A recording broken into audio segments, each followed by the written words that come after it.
간호조무사 과정 기본간호, 오늘은 활력징후 돕기입니다.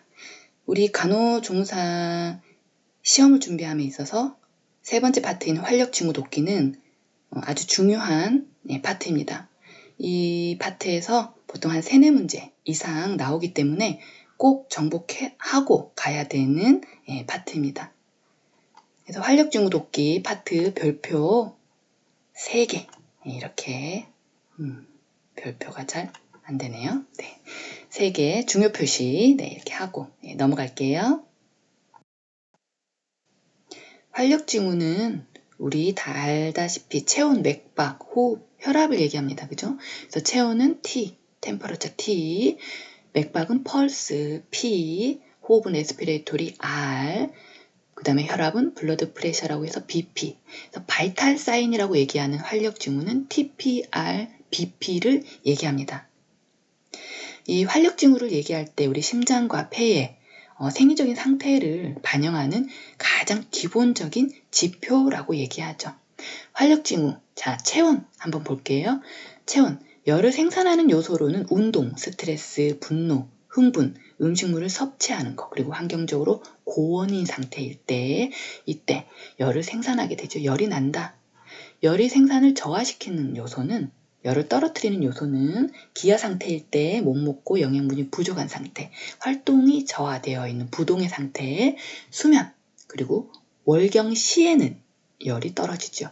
그리고 연령이 증가, 노인이 아무래도 소아보다는 체온이 좀 낮지요. 그래서 하루 중 오전에 새벽에 4시에서 6시가 최저 낮고 오후에 활동이 많은 시간에 때에는 아무래도 열이 좀 더 발생이 된다. 최고치다 라고 얘기합니다. 젊을수록 마른 사람일수록 체온이 높아요. 신진대사가 활발하죠. 혈액순환이 잘 되기 때문에 아무래도 열이 더 높겠죠. 비만인 사람은 혈액순환이 안 되니까 체온이 좀 낮게 측정이 되겠죠.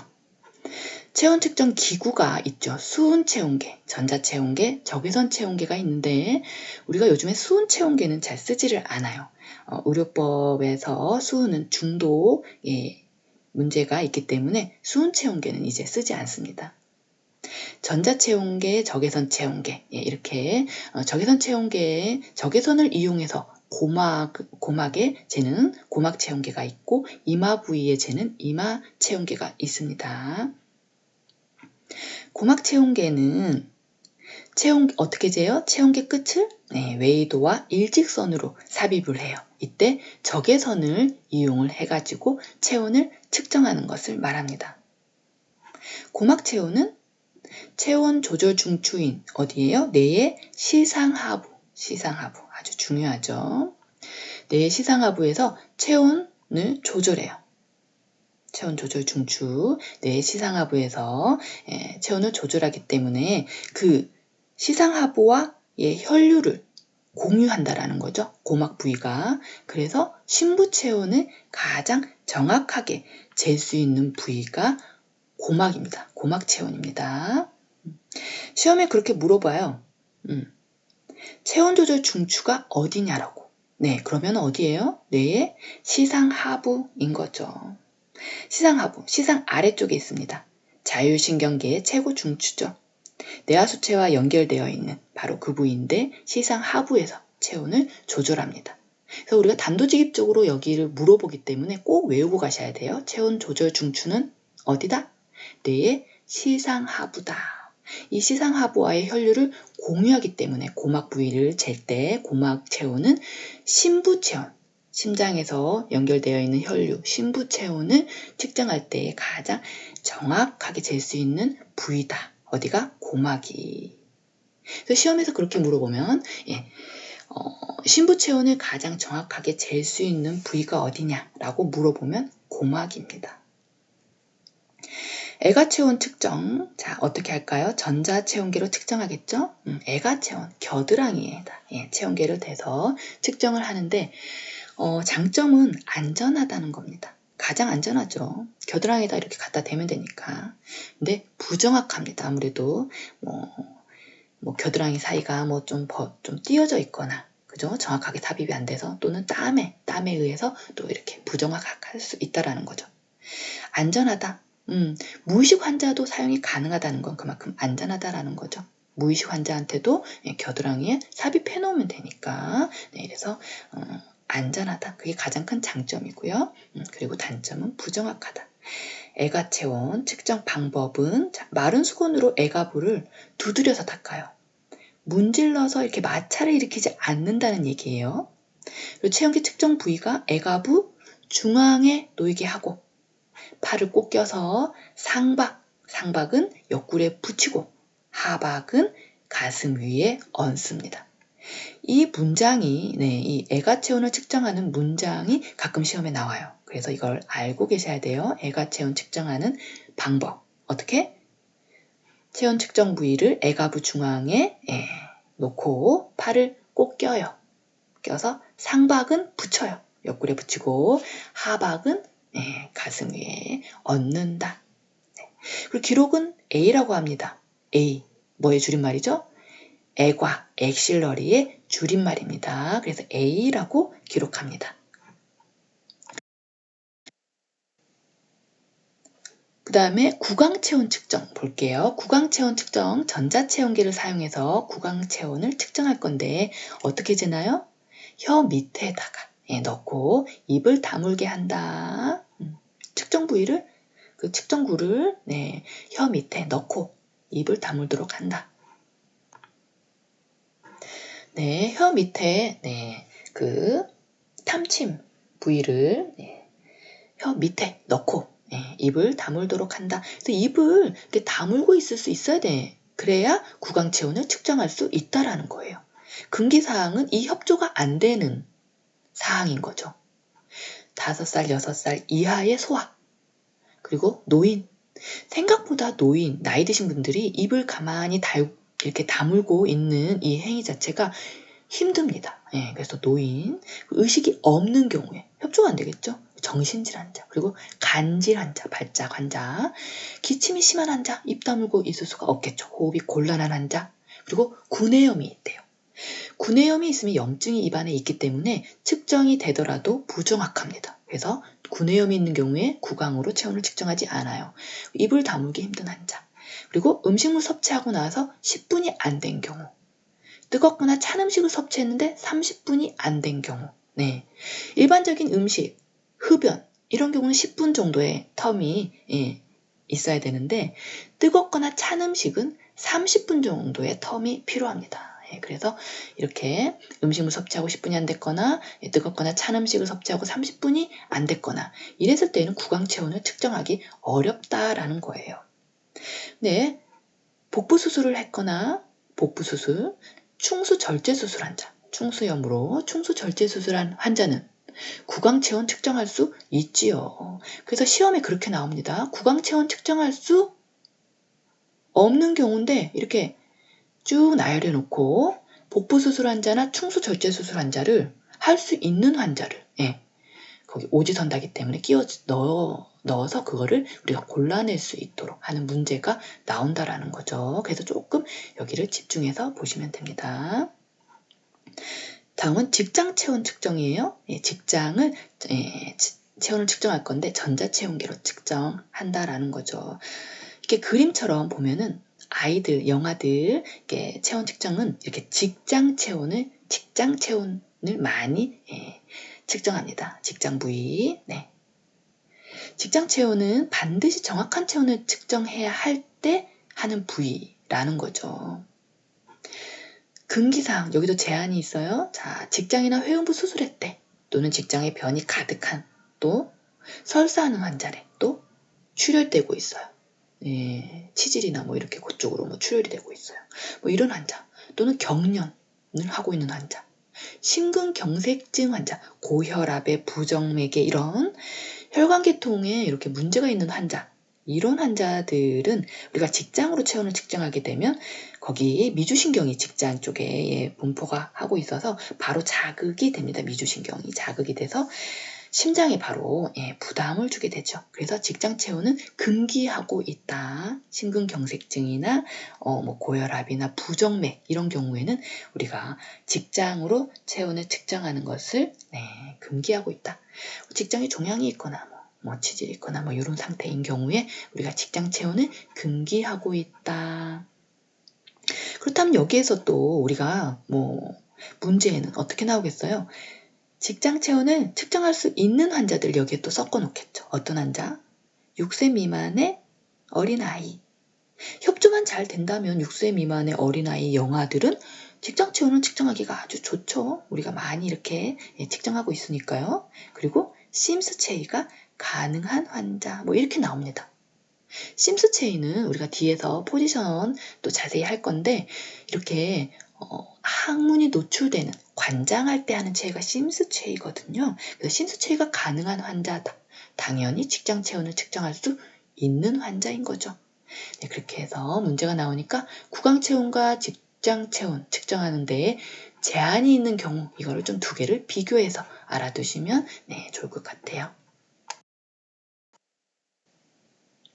다음은 고막체온 측정입니다. 고막체온 측정할 때 우리가 적외선을 이용해서 체온을 측정하는데 고막체온 2에서 5초 아주 빠르게 측정이 가능하다는 장점이 있어요.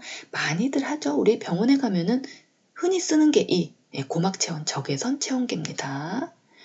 귀에 귓바퀴를 어떻게 소화는 후 뒤로 제껴서 후 하방 아래로 향하게 하고 귓바퀴를 성인은 후 상방으로 잡아당겨서 부드럽게 외도에 삽입하면 우리 고막 체온을 측정하는 방법입니다. 그래서 예전에는 시험에 이 방향이 참 많이 나왔거든요. 소아는 후 하방, 성인은 후 상방. 이게 참 많이 나왔었는데 요즘은 잘 안 나오죠. 정답률이 너무 높아서 그런지. 그래도 혹시 또 언제든지 나올 수 있으니까요. 꼭 알고 가셔야 됩니다. 고막 체온을 측정할 때 귀의 귓바퀴, 소아는 후 하방, 성인은 후 상방 으로 잡아당겨서 부드럽게 외도에 삽입하면 된다. 탐지 커버는 일회용이에요. 그래서 매 측정 시마다 교환해야 된다라는 거죠. 그래서 측정하고 나면 보관할 때 어떻게 보관해요? 탐침 커버를 벗긴 후 보관한다. 이렇게 나와야 되는 거예요.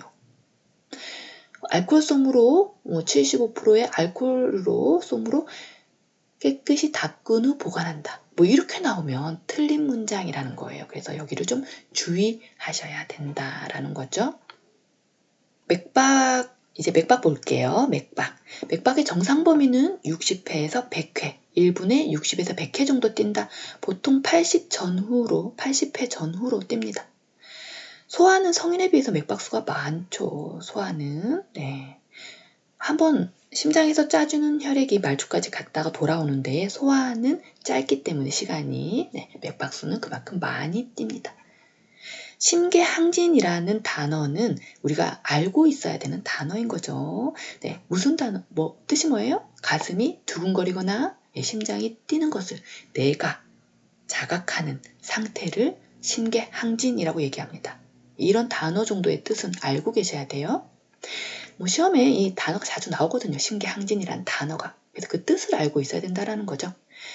요골동맥, 맥박을 측정할 때 가장 보편적으로 사용하는 맥박 측정 부위가 바로 손목에 있는 이 요골동맥입니다. 요골동맥.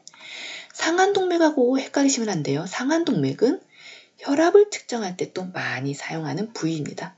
물론 촉지가 가능하죠. 촉지는 가능한데 요골동맥을 흔하게 측정하는 부위고 상안동맥은 혈압을 측정할 때 이 상안동맥을 측정하는 부위죠. 족배동맥이에요. 족배동맥은 발등에 있는 동맥인데 촉지가 가능합니다. 여기도 발의 순환 상태를 사정할 때 많이 쓰는 부위라는 거죠. 족배동맥. 촉지가 되는 부위는 다 맥박을 측정할 수가 있어요. 족배동맥, 발등에 있는 동맥인데 여기도 촉지가 가능하니까 측정이 가능하죠. 말초 맥박을 잴 때 측정이 가능한 거죠. 발의 순환 상태를 사정할 때 많이 씁니다. 발의 순환 상태. 쇼크 상태일 때 맥박이 잘 잡히지 않을 때 측정하는 부위 어디일까요? 경동맥입니다. 경동맥. 예, 그래서 응급실에 환자가 실려왔는데 막 맥이 잘 잡히지가 않아. 보니까 컨디션이 의식이 막 없고, 예, 이럴 때 맥이 잘 잡히지 않고 이럴 때, 예, 이때 빨리 짚어봐야 되는 부위가 어디예요? 경동맥이죠. 양쪽에 있죠. 네, 경동맥. 네. 그리고 관상동맥과 폐동맥은 여기는 촉지가 불가능한 곳이에요. 맥박을. 그래서 촉지를 할 수 있는 곳이 아니라는 얘기입니다. 불가능. 어디? 관상동맥과 폐동맥. 그래서 맥박을 촉지할 수 있는 부위가 아닌 것은 뭐 이렇게 나오면 어디예요?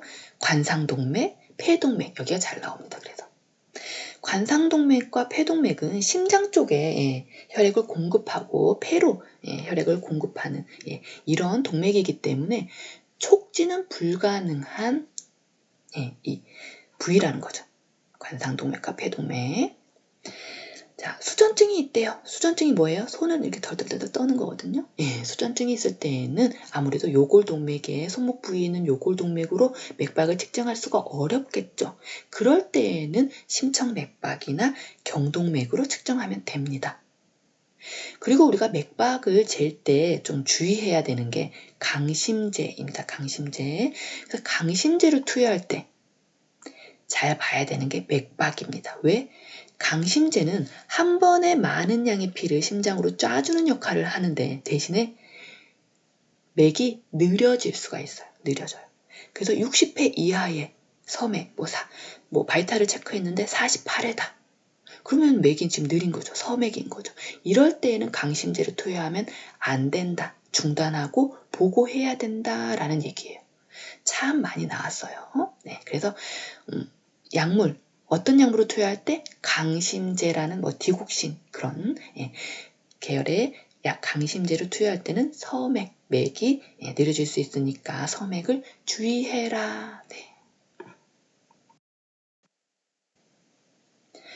맥박 측정 시 주의사항입니다. 자, 측정자의 엄지손가락을 사용하지 않아요. 왜?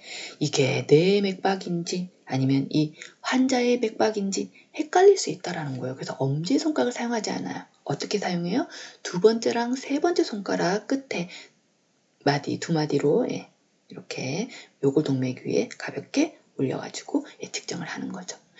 근데 요골 맥박을 쟀는데 불규칙할 경우에는 어디를 사용합니까? 심천 부위, 심천 맥박을 1분간 측정해서 비교해야 된다라는 거죠. 요골 맥박이 불규칙할 경우에 사용하는 부위가 심천 부위, 심천 맥박입니다. 심천 맥박은 항상 1분간 측정합니다. 뭔가 이상이 있기 때문에 측정하는 부위이기 때문에 심천 맥박은 1분간 토탈 1분간을 측정합니다. 보통 규칙적이면 30초 재서 곱하기 2 하거든요. 근데 이제 심천맥박은 어디 요골맥박이 불규칙하거나 심장에 이상이 있거나 부정맥이거나 이런 질환이 있었을 때 측정하는 부위이기 때문에 1분간 토탈로 측정합니다. 심천 부위가 어디냐고 물어봅니다. 심천 부위 어디예요? 좌측 중앙쇄골선과 네 번째, 다섯 번째 늑골간이 만나는 지점. 좌측 환자한테 왼쪽이 여기죠? 왼쪽 레프트 왼쪽이 여기죠?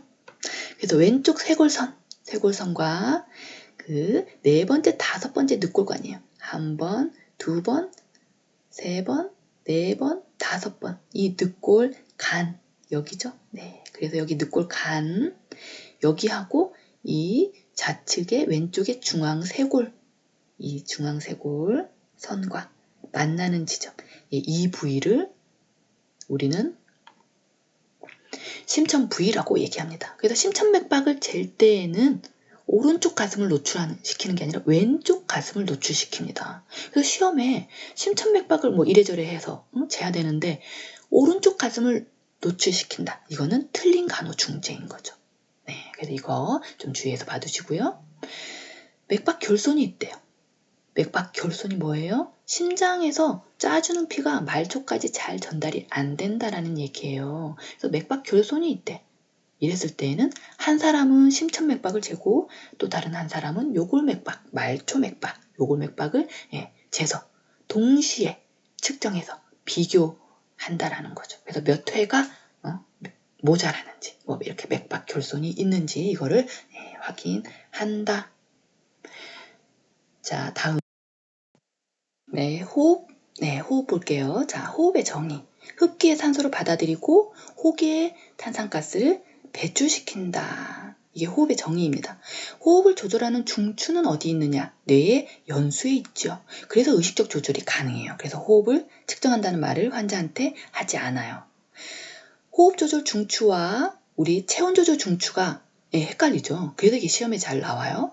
체온 조절 중추는 뇌의 시상하부에 있고 호흡 조절 중추는 뇌의 연수에 있다. 꼭 두 가지 알고 가셔야 돼요. 호흡에 관여하는 근육도 우리 성인간호와 연결돼서 이 문제가 나온 적이 있기 때문에 외우고 가셔야 돼요. 호흡에 관여하는 근육이 뭐예요? 횡격막과 늑간근이다. 이 두 개 꼭 외우시고, 자, 정상 범위는 12에서 20회 호흡, 1분에 12에서 20회죠. 이 마약성 진통제라고 하는 대표적으로 데메롤과 몰핀이 있어요. 마약성 진통제는 우리가 뭐 수술을 앞두고 마취를 할 때 마취에 들어가기 앞서서 안정을 시킬 때 투여합니다. 그래서 환자를 세데이션 시켜요. 안정시켜요. 그러다 보니 호흡이 감소됩니다. 그래서 마약성 진통제를 투여하면 호흡이 감소돼요. 그래서 바이탈 체크했는데 호흡수가 작아. 호흡수가 8, 10회, 8회야, 8회야, 10회야, 이렇게 적어. 그러면 마약성 진통제를 투여하면 안 되겠죠. 그래서 보고하고, 일단 중단하고 보고 해야 된다라는 거죠. 그래서 마약성 진통제 투여할 때는 호흡을 잘 봐야 된다. 그럼 아까 얘기했듯이 앞에서 했죠? 강심제 같은 디지탈리스 제제 그거를 투여할 때에는 맥박을 잘 봐야 되고요. 그래서 이렇게 비교해서 꼭 외워두셔야 돼요. 자, 이상호흡 두 가지만 제가 정리를 했어요. 이상호흡. 느리게 호흡하면 서호흡이고 빠르게 호흡하면 빈호흡이고 그리고 호흡 횟수나 깊이가 증가하면 과호흡, 과도호흡 이렇게 얘기하고 잘 숨이 쉬어지지 않고 흡기와 호기가 힘들고 이러면 호흡 곤란이라고 얘기하고 이런 여러 가지 이상 호흡들이 있는데 그 중에서 우리가 이제 다른 것들은 다 상식선에서 풀 수가 있어요. 근데 이 두 가지는 외우셔야 시험에 나오면 풀 수가 있어요. 자, 체인스톡 호흡 뭐예요? 호흡 리듬이 불규칙하고 무호흡과 과도호흡이 교대로 나타나는 걸 말하는데 이거는 쉬다 안 쉬다 뭘 하시더니 돌아가시는 거예요. 그거를 그래서 임종시 호흡이라고 얘기합니다. 체인 스톡 호흡, 임종시 호흡이라고 얘기합니다. 쿠스마울 호흡이 있어요. 쿠스마울 호흡은 리듬은 규칙적이에요. 근데 비정상적으로 깊고 호흡수가 증가되어 있죠. 케톤성 당뇨병 혼수일 때 나타나요. 그래서 호흡할 때 케톤 냄새, 과일 냄새가 난다라고 얘기합니다. 그래서 이 두 가지는 가끔 시험에 나오기 때문에 알고 계셔야 돼요. 체인스톡 호흡과 쿠스마울 호흡. 호흡 측정은 어떻게 해요? 아까 제가 그랬죠? 호흡은 조절 중추가 어디 있다? 뇌에 연수에 있기 때문에 의식적으로 조절이 가능해요. 그래서 맥박을 측정하고 환자한테 말을 하지 않고 그대로 손목을 그대로 잡은 채로 맥박 측정할 때 잡은 채로 그대로 환자의 배를 보면서 복부 가슴을 보면서 올라갔다 내려갔다 1회 이런 식으로 측정을 해야 된다라는 거죠. 규칙적이면 30초 측정해서 2배 하면 됩니다. 불규칙하면 1분간 측정하고 있어야겠죠. 아까 우리 흡 받아들이고 호 내뱉을 때 흡기와 호기를 합쳐서 1회라고 얘기해요. 각각 1회 아니에요. 여기서 헷갈리시면 안 됩니다. 그래서 호흡을 측정할 때 흡기와 호기를 합쳐서 1회라고 얘기한다. 네.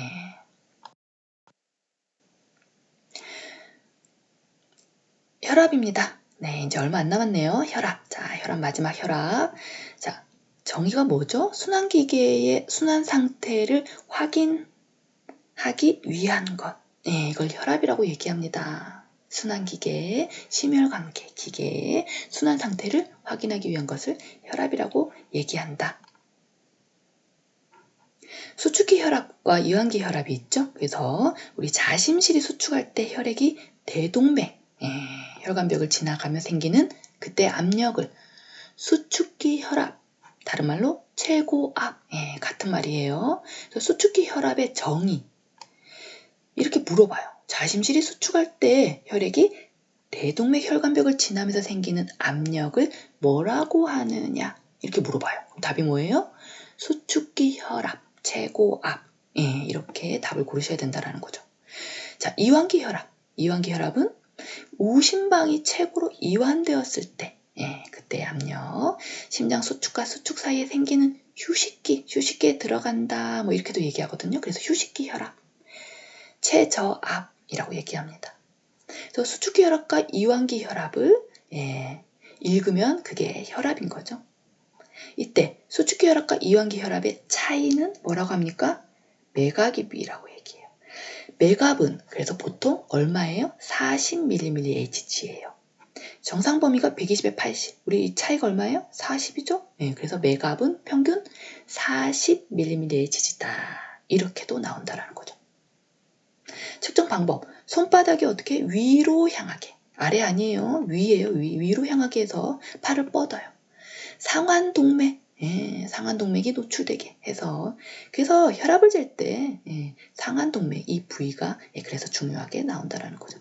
상완동맥이 노출되게 해서 팔꿈치에서 한 2에서 5cm 위로 손가락 하나 정도 들어갈 정도의 여유를 주고 커프를 감습니다. 이때 커프의 폭이 얼마? 12에서 14cm 정도이다. 커프의 넓이가 상박의 길이의 3분의 2와 같다라는 거죠. 커프의 넓이를 이렇게 한 문장으로 기출지문이죠. 커프의 넓이 상박의 길이의 3분의 2와 같다. 그게 커프의 폭이 12에서 14cm 정도다라는 겁니다.